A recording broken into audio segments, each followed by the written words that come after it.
C'est la suite et la dernière partie des Sartois du Web, toujours en simultané sur twitch.tv/LMTV Sarthe pour poser toutes vos questions ou juste interagir ou même juste nous dire bonjour. Et maintenant, place à la Brigade du Web, c'est parti.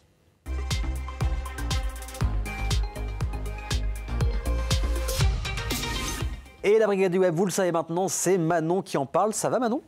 Bah écoute, comme tous les vendredis, toujours très bien. Eh ben, très bien, souriante comme d'habitude, on aime bien. Donc plein de choses encore une fois à faire. Zoom sur la journée nationale du sommeil. Oui. Une application sartoise, bref, je vous laisse entre les mains de Manon pour parler de tout ça et des événements. On va commencer par les photographiques. Et oui, les photographiques, c'est bientôt, c'est demain. Ça commence demain. Voilà, quoi, on peut pas faire mieux. Voilà, bon, les manceaux ont dû voir techniquement des belles affiches passer sur les photographiques. Donc c'est du samedi 16 mars au 14 avril 2024. Ça s'installe en Sarthe, avec au programme des expositions, des rencontres, beaucoup de partage. Hein. Ouais. Donc ça, c'est très très chouette, beaucoup de projections, plein de choses sympas. Donc par exemple, vous pouvez retrouver à la collégiale Saint-Pierre-la-Cour au Mans, l'expo Les nuages ne sont pas des sphères de Raphaël Dalla Porta. Donc c'est invité spécial au Mans quand même. D'accord, ok. Donc très sympa. Et donc il y a beaucoup d'expos qui vont se dérouler au centre Paul Courboulet. Notamment, j'ai repéré, moi, l'exposition Trouble de Louise Depaume, qui est très sympa. Enfin, moi, j'aime beaucoup, voilà. J'ai trouvé ça très, très, très sympa. C'est très joli. C'est ce qu'on voit à l'écran, c'est ça ? Oui, tout à fait. C'est ce qu'on voit à l'écran. On a presque l'impression que c'est une peinture un peu abstraite. Oui. Et en fait, non, c'est une belle photographie Incroyable. magique. Voilà, tu vois, celle-ci aussi, c'est très, très sympa. Et ensuite, il y a aussi l'expo qui est très sympa et qui, d'ailleurs, est l'affiche phare des photographiques, qui s'appelle Sans forester de Marie Daucher. Et magnifique. Vraiment, un bel ode à l'environnement, cette expo. Très chouette, toujours au centre Paul Courboulet, à voir. Très très sympa. Et évidemment, il y a aussi plein d'autres artistes qui exposent leur travail. Et les petites infos quand même en avant-première, c'est que si vous souhaitez participer demain à la visite inaugurale, donc à l'inauguration, au vernissage de ces expositions, le départ est à 14h. Voilà. Et ça se fait... pardon, excusez-moi, j'ai un peu de mal avec les mots ce soir. Au collégial, 14 ans le début. Tout à fait. Et c'est rendez-vous collégial Saint-Pierre-la-Cour, avec un vernissage donc de l'expo qui est dans la collégiale. Et ensuite, vous faites le tour des expositions en bus. Donc ça, c'est super sympa. Génial, ok, d'accord. Voilà. Et ça s'arrête au centre Paul Courboulet avec le vernissage, entre guillemets, final. Mais ça permet de faire un premier tour de toutes ces expos. C'est gratuit, donc profitez-en, c'est super sympa. Et si vous ne pouvez pas y aller, ce n'est pas grave, ça dure jusqu'au 14 avril, vous aurez le temps de tout voir. Un mois, ça va, vous avez un mois pour voir les photographiques. Alors là, il n'y a aucune transition. Mais il faut l'info pour tout le monde. Hein. On va aller au salon de la maison.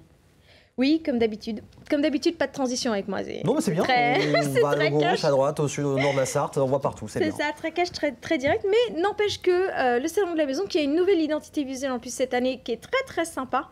Voilà, très pop. C'est ça. C'est très chouette. Pop art. Donc c'est du 15 mars, donc de aujourd'hui en fait, hein, jusqu'à dimanche inclus, tout le week-end. Voilà, donc c'est 3 jours, c'est 150 pros qui sont réunis sur un même lieu, autour du thème de la maison. Donc vous pourrez découvrir, en tout cas, si vous souhaitez soit construire, soit améliorer votre habitat, soit, je ne sais pas, redécorer des pièces, faire des rénovations, etc.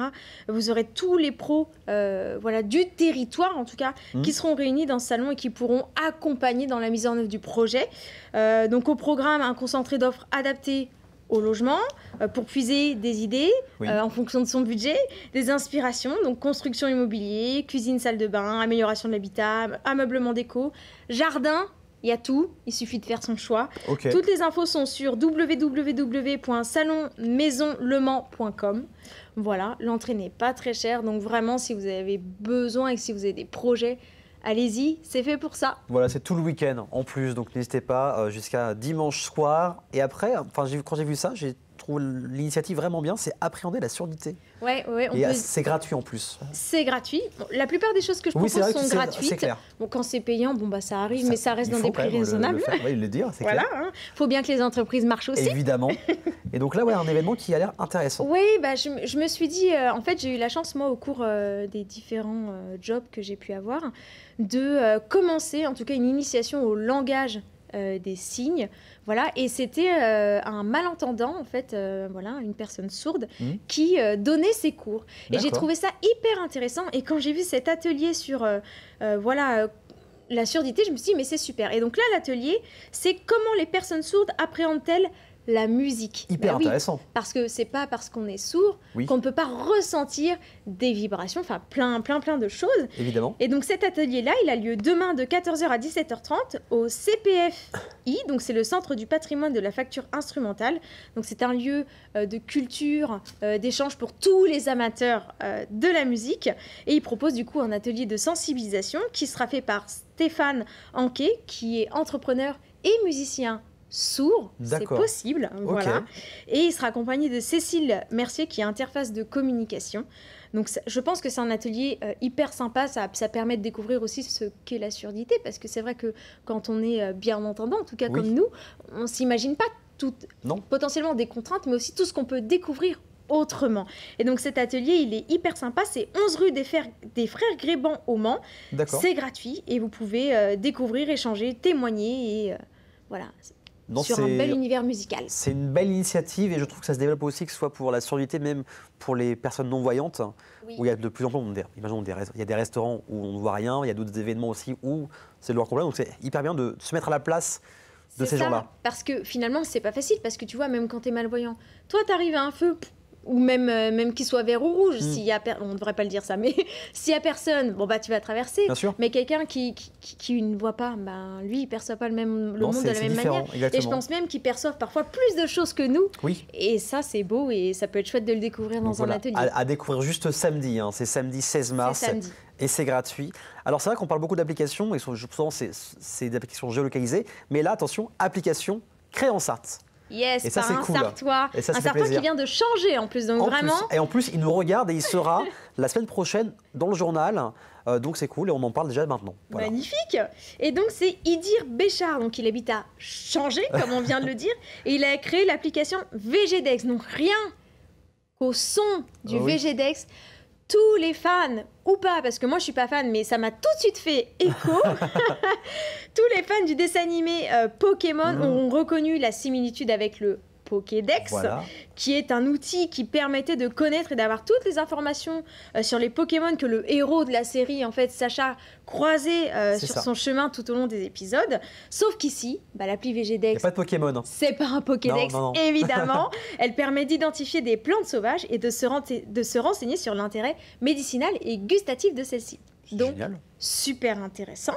Donc, c'est plus de 150 plantes répertoriées, mais je pense qu'il y en a encore plus que ça en France actuellement. C'est le début, on rappelle, c'est quand même le début de l'application. Il y a des mises à jour, c'est le lancement. Mesure, ça. Oui, c'est le lancement. Et grâce à une photo, en fait, vous découvrez quelle plante est en face de vous. Voilà, et vous avez des explications, des photos, des vidéos courtes, etc. sur cette plante. C'est hyper sympa.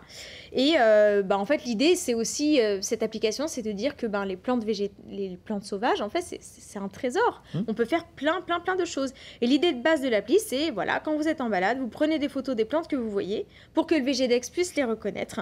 Et ce qui est super sympa avec cette appli, c'est qu'en plus elle est interactive. Donc grâce à la géolocalisation, tu peux retrouver autour de toi tous les amateurs de plantes sauvages et tu peux partager tes tips, tes conseils, etc. Donc ça c'est top. Et pour la petite info, donc ça n'a entre guillemets pas grand chose à voir avec l'appli, mais quand même un petit peu. Il y a des balades sensorielles d'une durée de 2 heures à peu près, qui sont organisées à partir du dimanche 7 avril, donc du coup par Idir, afin de découvrir les plantes sauvages locales. Donc comme ça, on saura tout ce qui nous entoure. Voilà, que ce soit, je te dis des bêtises, moi, à l'Arche de la Nature, au Gelmodny, au Parc des Vignes à Coulennes, parce que c'est là qu'auront lieu ces balades. Et tu te balades et puis tu peux photographier et te servir de l'appli. Tu peux aussi cueillir tes plantes. Et l'idée, c'est qu'à l'issue de la balade, en fait, les cueilleurs amateurs peuvent repartir avec leur cueillette, puisque c'est de la plante sauvage, tu as le droit de les ramasser, mais aussi des recettes et puis des idées de qu'est-ce que je peux faire avec toutes ces plantes. Et ça, c'est hyper sympa et c'est une super initiative et bravo, franchement, c'est top. Et un truc à faire en famille pour aussi faire apprendre à vos enfants et à un moment à partager, donc c'est hyper intéressant. Et même quand on scanne les plantes à côté de chez vous, vous dites attends, il y avait ça, il y a ça, je peux faire ça avec ça. Donc non, en tout cas, c'est une très belle initiative aussi. Et c'est sartois. C'est ça, c'est sartois. Et une petite parenthèse, les inscriptions se font sur le site, donc c'est tout attaché, mathildeidir.fr. D'accord, ok. Voilà, pour la balade. Et ben voilà, super, on a toutes les informations. Et pour rappel, il sera, je crois, le 19 mars avec Enzo pour le journal, pour découvrir encore plus ce que c'est VGDex. En tout cas, on le sait, il nous regarde. Merci beaucoup. Et on va finir par un zoom sur la journée nationale du sommeil. Oui, on ferait bien un petit somme, hein. Qu'est-ce que tu en penses? Ouais, mais après, à 20h05, on fera un petit somme. Voilà, à 20h05. D'abord, peut-être un petit bar avec modération, c'est la Saint-Patrick, n'oubliez pas. C'est vrai, c'est vrai.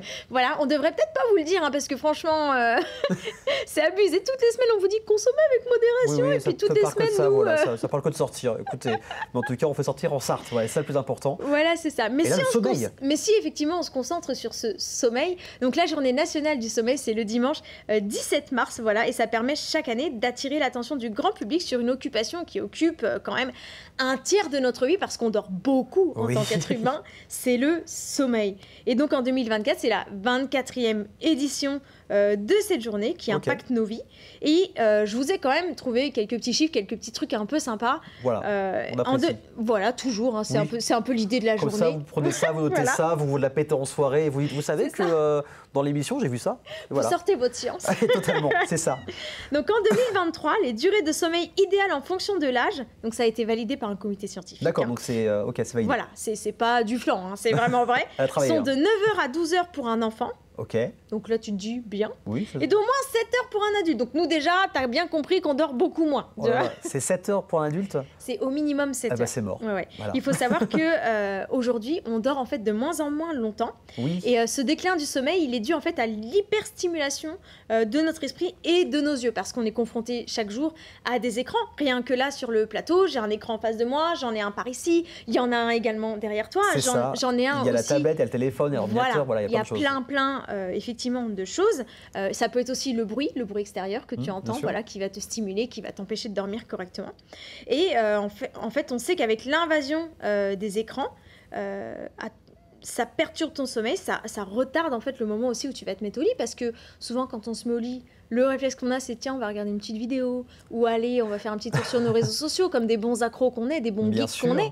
Totalement. Voilà, et du coup, forcément, ça perturbe le moment de l'endormissement, et ça perturbe même le sommeil dans la nuit au global. Et il y a aussi le fait qu'on tend vers une société où il faut, entre guillemets, jamais s'arrêter et toujours se dépasser. Bien sûr. Donc c'est-à-dire qu'on est dans un fonctionnement de 24-24 et que activité/repos n'existe plus. C'est activité, activité, activité. Autrement dit, le sommeil est parfois vécu comme du temps perdu, alors que purée, qu'est-ce que ça fait du bien de faire une bonne sieste. C'est clair, ça on va pas se mentir, c'est évident.